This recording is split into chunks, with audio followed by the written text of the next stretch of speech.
तो देश की बहस में हम बात करें आर्यन खान मामले पर। आर्यन खान को आज भी ड्रग्स केस में जमानत नहीं मिली है। इस बीच ड्रग्स केस की जांच कर रहे समीर वानखेड़े के बारे में कई आरोप लगे हैं, वो भी हमारी बहस का विषय है।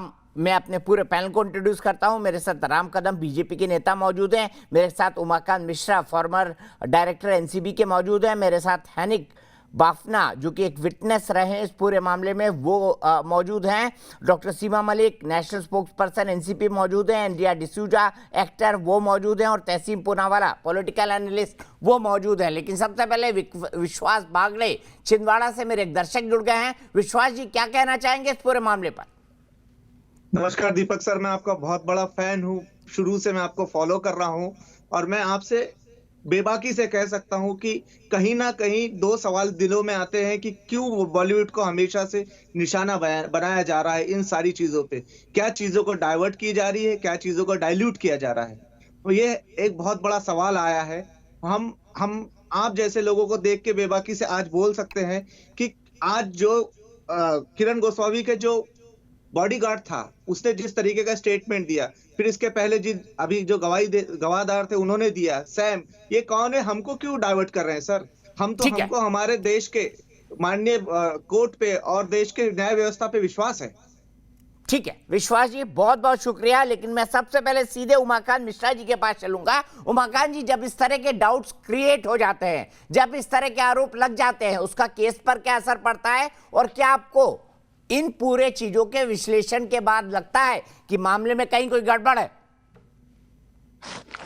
देखिए दीपक, इस केस को अगर हम बड़े बारीकी से देखेंगे तो इसमें बहुत कुछ चीजें स्पेशल है।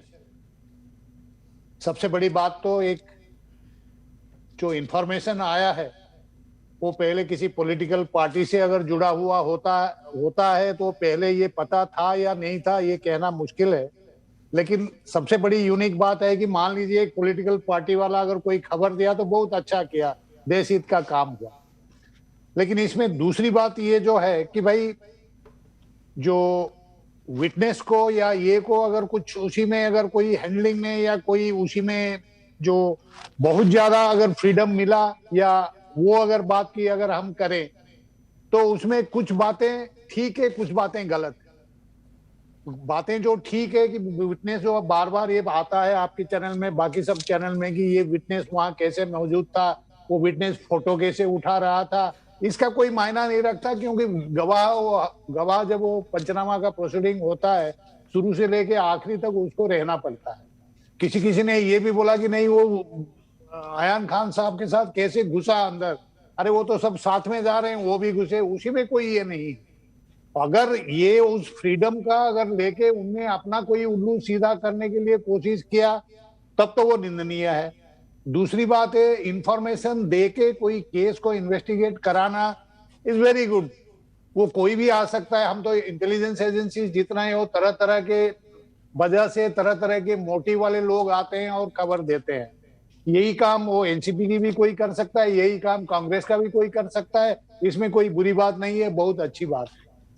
दूसरी तरफ से एक अगर माने पॉलिटिकल पार्टी से अगर ताल्लुकात रखने वाला अगर इन्वेस्टिगेशन करना चाहता है तो उसको ये जो बातें चल रही है, मान लीजिए उनका मन में ये है कि भाई चलिए फेयर इन्वेस्टिगेशन नहीं हो रहा है, तो उसी में क्या करना चाहिए था कि ड्रग्स तो मिला है, कुछ लोगों को भी अरेस्ट किया गया है, बात आर्यन खान साहब की नहीं है या किसी की नहीं, मान लीजिए जिसके बगल में है, या अगर ये इल्जाम लगाया जा रहा है कि भाई बड़े मछलियों को नहीं पकड़ रहा है, ये सारे जो इतनी इन्वेस्टिगेशन तहकीकात करके ये जो जाति और ये वो सब जो ये उभर कर वो ला रहे हैं, वही जो एनर्जी अगर मानो एक इन्वेस्टिगेशन में ये करके जो रियल बंदा है और कौन सप्लाई करता था, ये करता था, तब भी कोई एक प्रशंसनीय बात होती। लेकिन ये जो तरह तरह की डाइवर्सनरी टैक्टिक्स कर रहे हैं और एक बड़ा बढ़िया सोची समझी जो एक डिवाइस को क्रिएट किया जा रहा है। जैसे एक आप देखेंगे पहले ये आया कि भाई एक विटनेस जो है गायब हो गया, उसके सडनली उसके 4 केस बिल्कुल सामने आ गए और उसको भोगड़ा बोल दिया और वो गायब हो गए।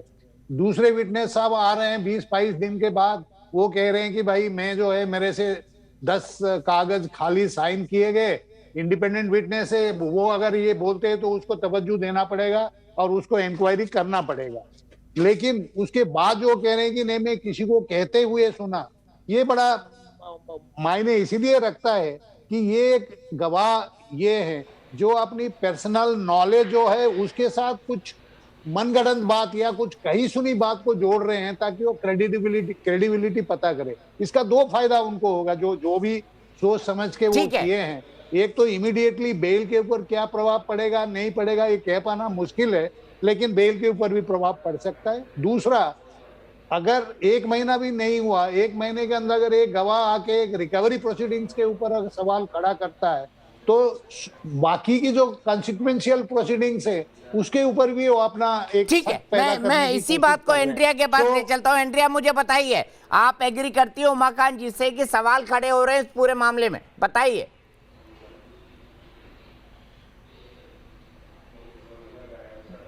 बिल्कुल सवाल सही है और सवाल होने भी चाहिए, क्योंकि शुरुआत से, मैं आपको कह रही हूँ, शुरुआत से ऐसा लग रहा है कि कुछ तो गड़बड़ है।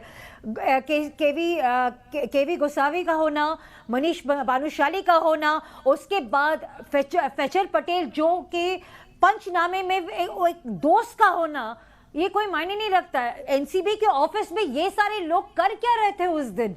पॉइंट मुद्दा ये। दूसरी बात है कि इतने ऑनेस्ट ऑफिसर हैं ये कि 86.4 ग्राम्स भारती पे जब मिला तो भारती को इमीडिएटली बेल मिला है, पर यहाँ पे जब आर्यन पे ऊपर कुछ पाया नहीं गया है, सिर्फ उसके दोस्त पे पाया गया, वो भी 10 ग्राम पाया गया है, और अभी तक 19 दिन हो गए हैं उसको आज तक बेल नहीं मिला। वो बस उसको, वो एक व्हाट्सएप चैट पे उसको धर दबोचे हुए हैं। और व्हाट्सएप चैट, मैं आपको पहले ही कह दूं कि एक सुप्रीम कोर्ट ने पहले ही अर्नब के केस पे उसको खारिज कर दिया था कि digital chats are not valid proofs. When they are not valid proofs, then how is it a valid proof during Aryan's case? ठीक है, बताइए तहसीब, क्या आपको लगता है कि इस मामले में कहीं ना कहीं कोई गड़बड़ हुआ है? आप मुझे पूछ रहे हैं? राम कदम भाई यहाँ बैठे हुए मेरे अच्छे मित्र है, महाराष्ट्र से एमएलए। ये राम कदम भाई आपके अन्य चैनलों पर आते थे रिया चक्रवर्ती की केस पे। इनका ये क्लेम था और एनसीबी का केस था उस वक्त, रिया चक्रवर्ती एक इंटरनेशनल ड्रगलिंग के से एसोसिएटेड है, सारे सबूत थे। बॉम्बे हाई कोर्ट ने उसे खारिज कर दिया बेल देते हुए, और 1 साल हो गया। रिया चक्रवर्ती उस वक्त 1 महीने जेल में थी, कुछ नहीं मिला। आज 1 महीने से 22 दिन से आर्यन खान जेल में है। आप कहते हो कि आर्यन खान के पास ड्रग्स था, जब उसके पास ड्रग्स पाया नहीं गया, अरबाज के जूते में निकला। How can Aryan be blame for it? आपने ड्रग टेस्ट भी नहीं कराया। बार बार अगर आप कहते हो कि इंटरनेशनल ड्रग रिंग है, मैं पॉलिटिकल नहीं कहना चाहता हूँ, तो ड्रग्स कहाँ से आते? ड्रग्स तो केंद्र की सरकार की जिम्मेदारी है, वो आपके बॉर्डर से आते, आपके पोस्ट से आते, आप उनके पीछे जाइए। महज 6 ग्राम चरस पे आपने एक लड़के को 22 दिन जेल में रखा है, जबकि उसे पहले दिन बेल मिलना मांगता था। अगर ये कॉन्स्पिरेसी नहीं है तो क्या कॉन्स्पिरेसी है? बिल्कुल ठीक, वैलिड पॉइंट उठाया आपने। डॉक्टर सीमा मलिक, क्या Nawab Malik ji personal score settle कर रहे हैं? ये आरोप भारतीय जनता पार्टी लगा रही है उन पर।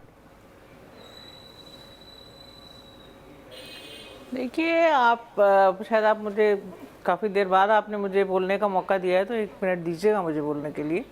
मैं आपको ये कहना चाहती हूँ कि जिस तरह से ये, मुझे बड़ा आश्चर्य हो रहा है और मैं बड़ी हतप्रद हूँ। मैं काफ़ी देर से सुन रही हूँ और जो टेक्निकल चीज़ें हैं वो हमने भी बहुत कई बार बोली हैं। अभी पैनल जो बैठे हैं उन्होंने भी बोली हैं, महेश तापसे जी पहले बैठे थे उन्होंने भी बोली हैं, जिस तरह से कि 2 वहाँ पर विटनेस पाए गए और एक 3rd विटनेस जो है वो भी मतलब कई केसेस में इन्वॉल्व हैं, और किस तरह से मतलब प्रोटोकॉल्स को फॉलो नहीं किया गया, किस तरह से मतलब आर्यन के ब्लड सैंपल्स नहीं लिए गए। ये सब चीज़ें काफ़ी बार डिस्कस हो चुकी हैं और मुझे बड़ा आश्चर्य है इस बात का कि क्या मतलब ये कहना कि आप देखिए इस तरह से तो कोई भी इंक्वायरी कुछ भी किसी के ऊपर कोई सवाल नहीं उठा सकता।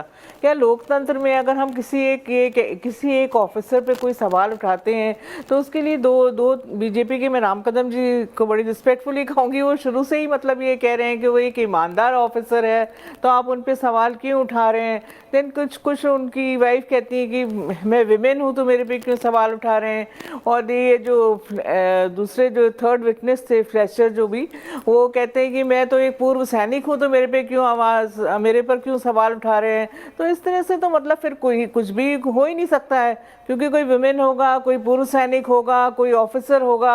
अगर कुछ चीज़ें हैं, कुछ चीज़ें जो पाई गई हैं जो बड़ी डिटेल में मेरे ख्याल से आपके अभी डिस्कस हो चुकी चुकी हैं ये सब चीज़ें, इसलिए मैं उनको रिपीट नहीं कर रही हूँ।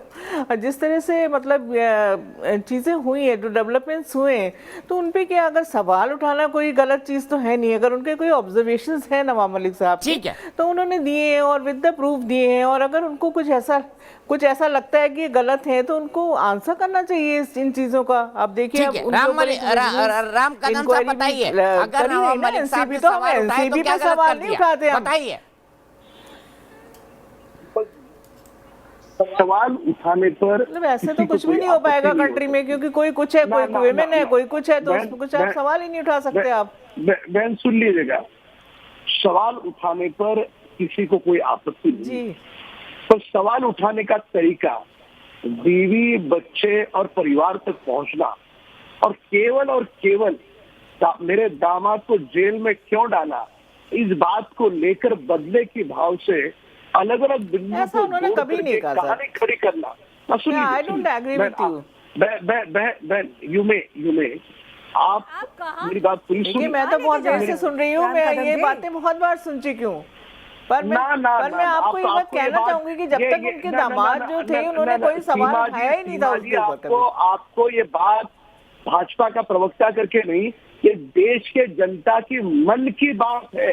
ठीक है, मैं यहीं पर रुकूंगा। अफसोस मेरे पास वक्त उतना ही है। डॉक्टर सीमा मलिक, राम कदम जी, आप सबका बहुत बहुत शुक्रिया। क्या ड्रग्स केस की जांच पर सवाल खड़े किया जाना सही है? हाँ कहना है 20% लोगों का, और नहीं कहना है मेजॉरिटी से बहुत ज्यादा 80% लोगों का। फिलहाल एक ब्रेक, लेकिन न्यूज नेशन पर खबरों का सिलसिला लगातार जारी है।